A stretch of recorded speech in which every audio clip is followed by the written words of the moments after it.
All right. Hello, good evening. Yes, well, I basically just read this this title and I was like, well, it seems a little bit like clickbait, but hopefully you'll still get something out of it. Right, so just to set the scene, my name is Camilla. As Alexander said, I have 4 years of experience, or 4+ years of experience in tech sales specifically. So everything that you hear from me is related to tech sales. I don't really have any experience outside of that, but hopefully that can still that's something that's still relevant for you guys. I have worked in Salesforce and Intercom, and that's basically where I have my foundation and where I learned how to sell. And some of the techniques that I learned is some of the stuff that I want to share with you guys today. So, oh yeah, and by the way, I work in sales enablement, so I'm no longer a salesperson, but what I still do is I really love sales. So I coach a lot of our own salespeople in Learningbank in how to sell better, and some of my targets are to shorten the sales cycle. So some of the stuff that I'm going to teach you today is definitely something that's relevant, for salespeople. Right. So the focus here is going to be on cold outreach. I don't want to talk too much about inbound because I guess that's a little bit easier. So my focus today is going to be on how to win more meetings in a cold outreach space. So there are two things that I want to talk to you about today. Two sales methodologies and concepts. One is called account-based selling. You probably all have heard about this concept before, but I'm still going to tap into it just to be sure that we're all on the same page. Then the next thing I want to talk about is a sales strategy called Why You Now? And that's basically what I used, and it was really, really effective for me. So more on that later. So first, what I want to talk to you about today is account-based selling. It's mostly used by B2B companies, and it's basically a highly personalized strategy where you target accounts with a special focus. So, it could be a high-value account. Like in Learningbank, what we focus on is HR. So we would look at, for example, we focus on HR and enterprises. So we'll look at certain industries, certain companies with certain revenue, for example, and then we'll target HR people. So that would be one way of describing account-based selling. It's an effective method for targeting enterprise companies. Yeah. So this is basically the workflow that I do when I work with account-based selling. Is I first create a list of target accounts that I find relevant for myself. Then afterwards, I prioritize the accounts based on a fit, like, do I think they could be a really, really good fit for a company? And then I basically tier them in priority 1, priority 2, priority 3. Where priority 1 is like really, really super, really good match. Priority 3 is something that could work, but maybe it's not a fantastic match. And then what I do after that is I start researching people or contacts on each of these accounts. And what I do is I usually look for 3, 4, sometimes 5 different people, just so I have them in Salesforce, which is the CRM that we use. And then I look for decision makers, something that you talked about as well. Like we look for VPs, directors, managers, and we always usually go for a top-down approach. So that was everything about account-based selling. Don't want to go too much into it. So the next thing I want to talk to you about is this sales tactic or sales strategy called Why You Now? And it's basically it's a prospecting technique used when you do outbounding. And it's often also called basho. or that was what it was called in the early days. But now it has evolved a little bit, so now they changed the name. I think it's also a marketing trick. But why you now? And what it's all about is it's about creating urgency, and it's about personalizing the message for a prospect. Requirement for using this tactic is that you understand who your personas are, and that you really, really understand what industry you sell to and what their pains are. If you don't understand those things, don't use this tactic, because it's going to just take you forever to write a message. So, very important, but I'm sure you all understand who you're selling to. Otherwise, we're probably not in this business. All right, so I want to talk to you a little bit about what the different parameters in this sales technique is. So the first part, why you? It's basically, what can we say about the prospect that is meaningful, that is specific, that is real and personal and flattering, because everybody loves a little bit of flatter. Then the second thing is, why you now? Well, how can we link what we discovered about the prospect to us? Could be, how can we link it to our company? How can we link it to the values that we represent, or something entirely different? But we just need to find a bridge between them and us. And then the last thing is, we need to create a specific close. So when we make a specific close, we ask for something that we want, but we also have to ask for something that's quite easy to get. So we usually do that by asking an open-ended question. So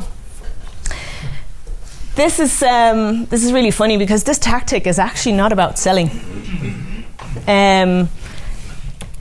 It's about engagement and getting a reply. Now, you might be asking, well, Camilla, I don't care about engagement. I just want meetings. And I do get that. But this sometimes, like the engagement, is also about building rapport with somebody. And when you build rapport, you get a better segue or a better opportunity to actually also create a meeting for yourself, because people want to talk to people they trust and people that look like themselves.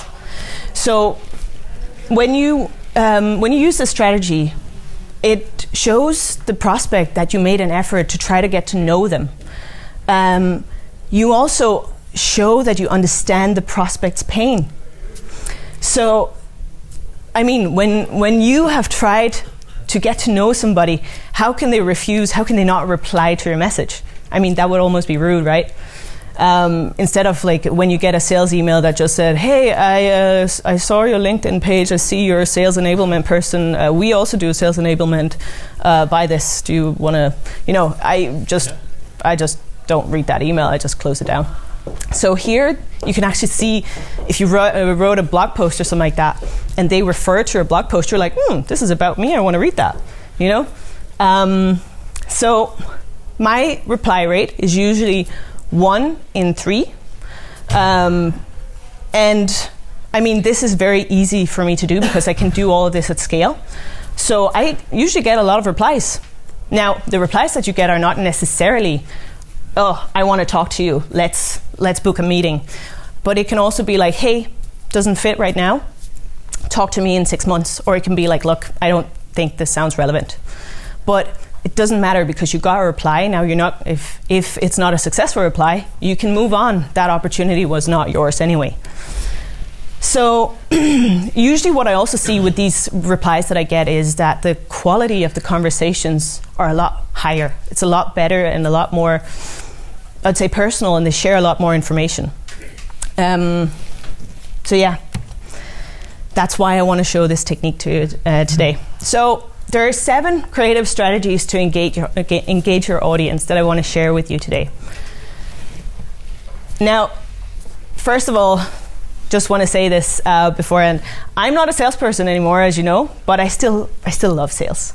So to prove my point today, this morning, I send out 5 cold outreach emails.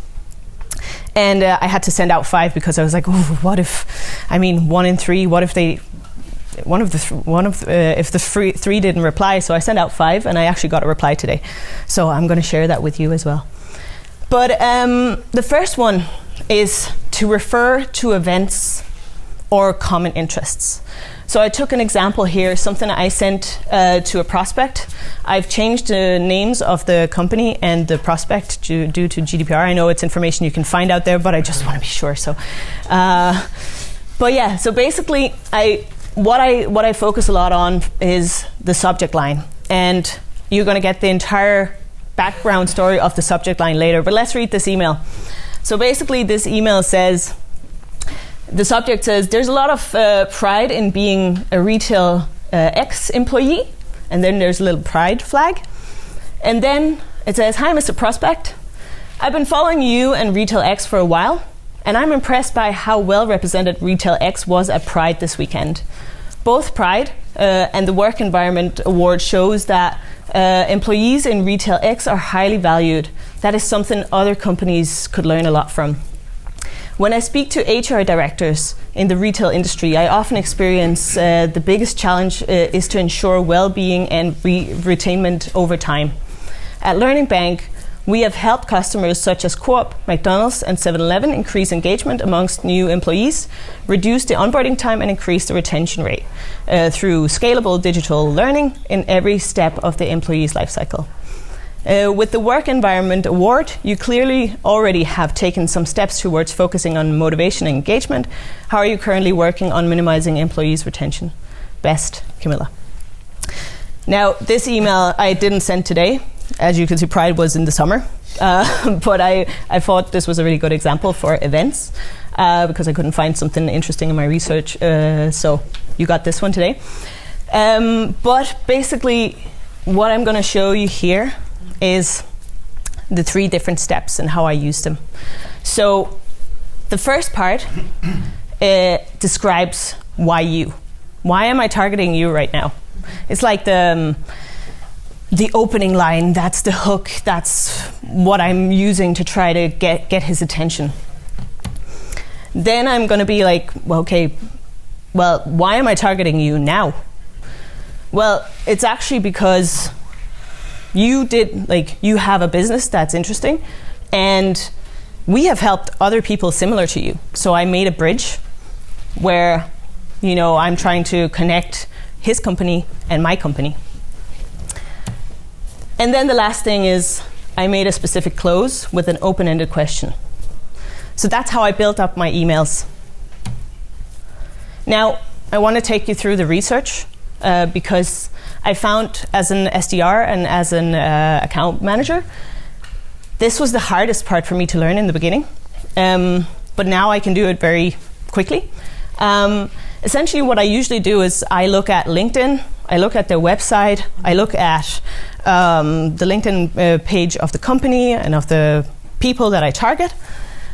And then I just look for certain cues like values, things that interest them. Can even be personal interests, stuff like that, doesn't really matter. So what I did here was I found 3 different hooks. And I recommend you to usually find around 3, because if they don't reply to your first email, then you have another email that you can write without you having to research all the time. You do all the research to begin with, and then you just save it onto your CRM system on that contact, so you can always find it again if the person doesn't reply. So what I did here, I found out here that they're looking to hire 900 people over the next 12 months, and they also prioritize learning. So I figured, that's a really good thing I could talk about. Then I went to his LinkedIn and I went to his description just to read about him. And here he describes himself and his company's goals and their priorities. And that is to transform the business. That's a lot of people say that. But it's a value of his. So something that I at least checkbooked, something I wanted to talk about.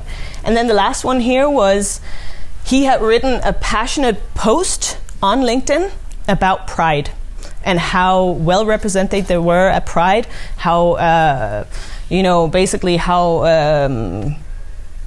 proud they were of actually having that many people out there and how diverse they were. And at that time, this summer in August, this was something that was really relevant to him. So I figured, okay, I'm going to start with this one.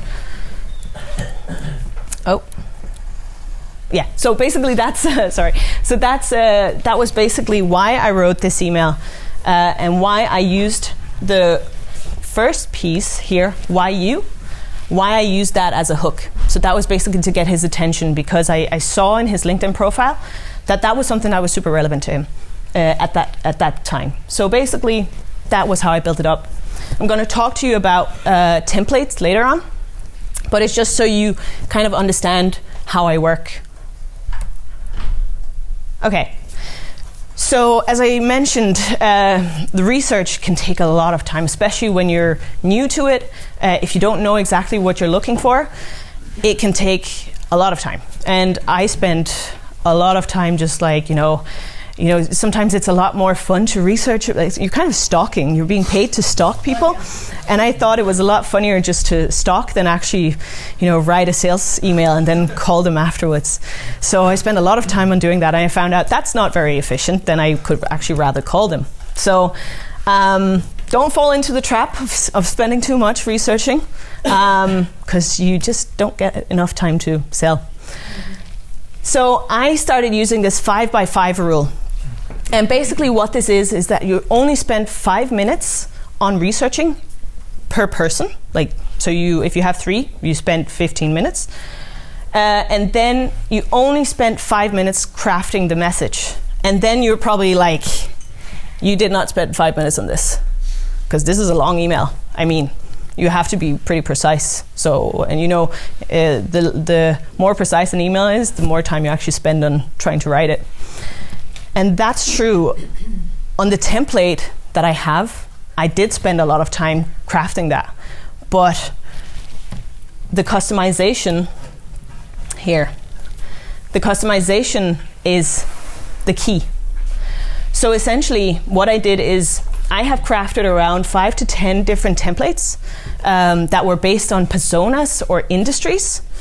So if you have 4 key personas, then you might have three templates to each persona, if that's something you can do. Or if you have industries, you might know that there's 4 different pains in an industry, and then you can speak about them.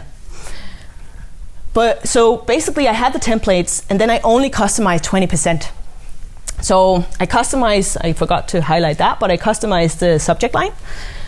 I customize the first 2 lines, and when you craft your email, make sure that the first 2 lines are only 2 lines. You can get down on 3, but if it's longer than that, then you start losing people's attention.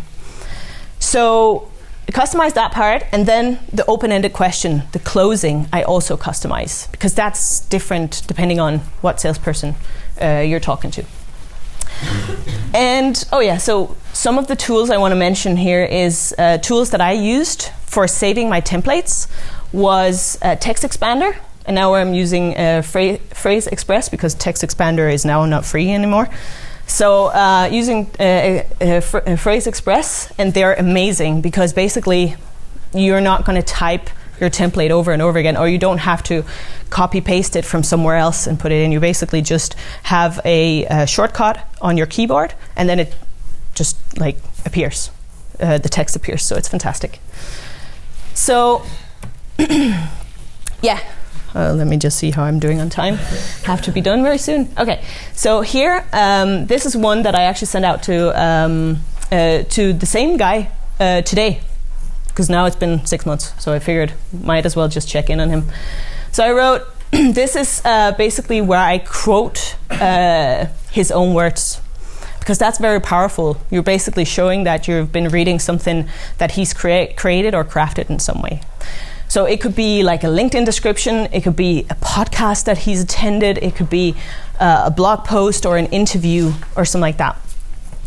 But basically what I did here again is I just read, I read in your description that transformation and building the new Retail X has been on top of the agenda for HR and yourself. Digitalization with the new My Retail X app is one great example. Congrats. So I always put in some sort of like, how could you say, flatter, or some sort of like just saying, look, the work that you're doing is actually great. And a lot of times I actually mean it. Like in this case, they actually did a really great app. Because like you kind of also sometimes have, like, at least you have to sort of mean what you say, right? Then again, template, and then at the end here, I'm just saying, I know you already have some experience with these modules and digitalization. Are you also thinking of transforming other parts of your learning? And again, I'm not looking to get a meeting straight away. I'm just looking for a reply. I didn't get a reply from him today. That happens sometimes. Now this one is about pain. In this case, you craft an email where you speak to the pains that your prospect might experience every day. And here you use value propositions to build a bridge. So here I wrote an email where I couldn't really find that much personalization. She hadn't really done any blog posts or interviews or anything like that. So I was like, Jesus, I can't find anything. Didn't have a life. Well, she's maybe not that digital. So I just found her LinkedIn. She had that. There was a couple of words there. Wasn't really relevant. So what I did was I just Googled the company to see, are there any news in the company? And I found out that in 2016, they made a fusion. And that's not really relevant right now, you might say. But I turned it into my favor. Because I know when you work in HR, when you're doing a fusion, there's a lot of work. Like, you have to make sure that all the people are happy, and that the culture, that the new work culture is basically satisfying for everyone. So that was basically what I wrote in this email. Just said, hey, I can only imagine that the task to streamline the employee experience in the past years has been hard. Well done. And then I basically have a template again. And then at the end, I'm saying, how are you focusing on training and development today? Okay, so other approaches, because I don't have that much time, but other approaches could be looking at time-based approach, where you're basically looking at the news. Are they hiring a lot of new people? Are people changing jobs? Funding could be fusion events. You can also focus on personal goals and KPIs, where you look at value propositions or goals that the persona needs to reach in order to be successful in their job. Then personal reference, common customer reference. Well, maybe you have a friend or colleague or a customer in common, and you can talk about that as a segue into getting a relationship with this person. Now, the tips that I want to share with you today is do your research. Maximum 5 minutes per prospect, because otherwise you're not going to spend enough time on actually selling. So really be careful about that. Make a super personal subject line when possible. I find that it's easier to do with inbound leads, but if you find like really funny information about outbound, you can use it in that context too. Don't be afraid of using emojis, GIFs, or puns. It is proven to create better relationships. I've added a link to a research that Intercom did, and it's like, it just really shows that if you put in a GIF or an emoji, the reply rates are going to go up a lot higher. Then, what I wanted to say about GIFs as well. I use GIFs quite a lot. I haven't really included it in this research or in this presentation, but I usually use them a lot for inbound situations, because I feel like they're already contacting me, so I can be a little bit more friendly and a little bit more funny. But I've also used them in outbound situations, and I haven't really had any bad experiences with it, apart from them not replying. That seems so weird. Yeah. Well, basically, what I would do is, in a message like this, I would probably say something related to that person, and then I could put in a GIF, like that is related to what I just said. It could be a feeling. For example, where like when you're ending something, you can say like, I'm super stoked about this, like, and then you send a GIF of this dog, right? So that's one way of doing it. I mean, it works for some people. For some people, it doesn't. It really depends on your personality. I use it when I feel like the person would get it. If I can see on their content, and they're like, when I do my research, I can see that they're using emojis and stuff like that, then I'll also use it. So it's all about trialing and error. The last thing that I wanted to mention, customize only 20%. Don't customize the full email, because that's going to take you forever. So create a standard template and tweak only 20% to make the approach work, or make it scalable. And then what I wanted to share with you here, if you want to learn more about why you, why now, there are 2 sales gurus that are teaching about this, and they're writing blog posts about it. One is called Jeff Hoffman, another one is called John Barris. And if you want to see more concrete examples of how salespeople are using why you now, then I've included a link as well so you can see that. And the last thing that I wanted to show to you was some of the GIFs that I use in my emails. So happy dog, I get so many replies. Like people, they just don't reply to my message. They're just like, oh my God, that dog is so cute. Then we have a way to start a conversation, you know? I use this when I don't get any replies. That's so funny. And I use that one to entice Church Desk to talk to me. So those are different ways that you can use GIFs. Is it the same response for men and women? I would say that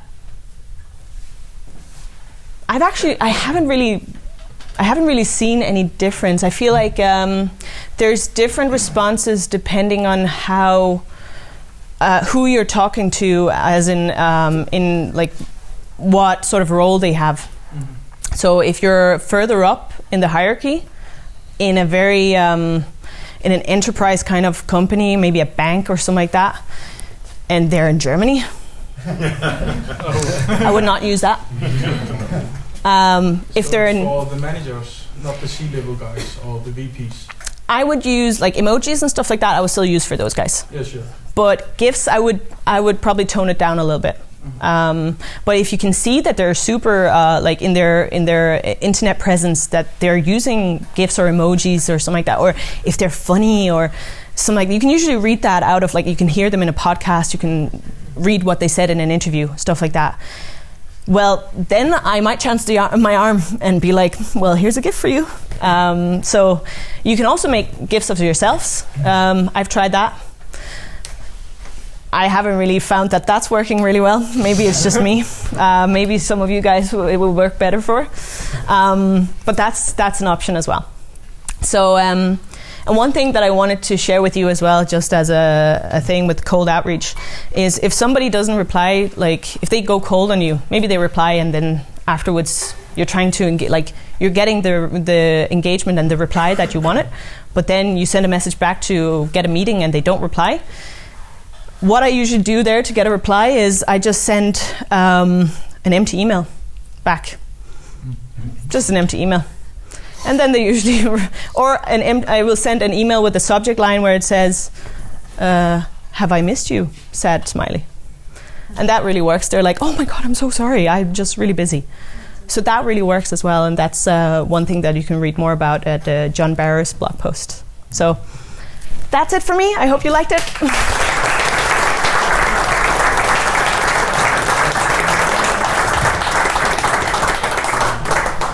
Cool. So we have another break now. Yeah. We've got time for a quick question. Yeah, that's it. All right. All right. I have a real quick thanks for a great presentation. You're I'm just welcome. curious about one thing. Yeah. I'm not obsessed with the marketing law, but I just want to hear your thoughts on it. Yeah. I'm under the impression that you're not really allowed to send an email to a new prospect without a permission. What are your thoughts on that? Am I misinformed, or have you found a way around it? Or No, I mean, if they work as far as I know, and like I mean, if you can't send like for me, those are not marketing emails. First of all, for me, they're like sales emails. So I'm a salesperson sending this to a person who works in a business. So for me, that's definitely allowed. I don't think like any of us would sit here today if we weren't allowed to do that. Yeah. Does that? It's a gray area. Yeah. Okay. It better be allowed. So when I was in Clio, we approached Germany, and you are on very hot water when you email Germany because they can sue you. So it's very scary from a GDPR thing. So that's why a lot of the team converted fully to the phone. But yeah, it's an interesting point. I think if you super personalize to an individual person, I think you can maybe get away with it. But on a legal standpoint, you can get in trouble if the company wanted to investigate. We stayed away from it because we were looking at a fine for 10,000 per email. Right. We didn't want to take the chance on scaling that. So. Well, I can say that I don't do everything just over email. I also use LinkedIn quite a lot. Try to connect with people. Try to send them messages through there. So this strategy can be used in multiple ways. It's not just email. Email was just the platform that I used to use quite a lot and that we're still using today, at least in Learningbank. But LinkedIn, social media even, could be places where you could try to send emails to, or the secretaries. Cool. Yeah. Quick follow-up question, and I'll shut up, I promise. Have you tested investing like a month resources from a sales rep into this channel compared to doing just simple old-school canvas calling? What are your experiences on comparing those two channels? Well, when I worked in Intercom, we were a messaging tool. We didn't have any phones. We were a lot of salespeople who did not have any phones. So we basically, we did have phones, but we didn't really use them because for us, it was all about messaging. So I don't really have that much comparison. I can say that in our company, people still really rely on the phone because these are a great tool for getting attention, and then they pick up the phone to like follow through. Because then you can say you sent them an email and that you kind of like, it shows that you definitely made an effort.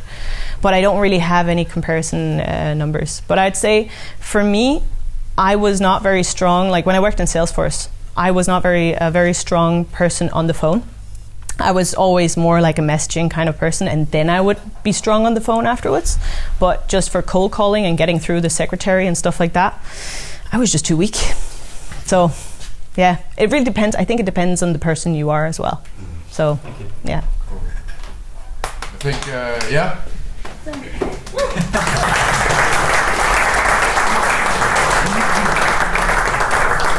Really interesting topic. I think that some of you still have questions. You can find Camilla in the break now. It's a bit shorter now, thanks to what.